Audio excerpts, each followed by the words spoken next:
এই টান লাগছে রে। দেখ তো গরুগুলা খাসি কত? এই গরুগুলা কার রে? ভাইয়া গরুগুলা আমার। লালটা কত কালোটা কত? ভাই এটা হলো 3 লাখ আর লালটা 3.5 লাখ। এই বেটা আমি হাটে ঢুকছি আবার কি একটা কোনো দামাদামি মানে গরুগুলা বাঁচতে পারে ব্যবস্থা কর। কিলো ভাই 4 দিন কে আমি গরুর টাকা কিনে আনছি না, টাকা ছাড়া গরু দিব না। হব বেটা, তুই ভাইয়ের চিনত? ভাই যেহেতু বলছি টাকা লাগবো না, মানে টাকা লাগবো না, চালু করে পাঠানোর ব্যবস্থা কর, নাই তো জায়গা মতো মিন দেয় দিমু। কিলো ভাই 4 দিন কে আমার নলা পাইছেন, গরু টাকাটা কিনে আনছি, টাকা ছাড়া বিক্রি করুন না। এই বেটা আমার এলাকায় আইসস, আমি যেরকম এটা হইব গরু পছন্দ হচ্ছে মানে বাইক দিলে যেমন টাকা দিব না, কথা বুঝছ নাই? এটা আমার এরিয়া, আমি যেরকম এটা হইব। হব বেটা, ভাই যেহেতু বলছি টাকা লাগবো না, মানে টাকা লাগবো না, চালু করে পাঠানোর ব্যবস্থা কর।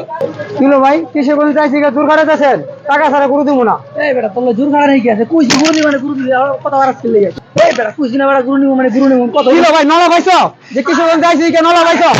আমাদের দেশে 90% গরুর হাটে এখন এরকম চাঁদাবাজরা পড়ে গেছে। এই চাঁদাবাজদের জন্য তারা ঠিক মতো ব্যবসা করতে পারতেছে না। তো আমাদের তাদের পিছনে লোকে দাঁড়াতে হবে, প্রত্যেকটা গরুর হাটকে আমাদের নিরাপদ রাখতে হবে।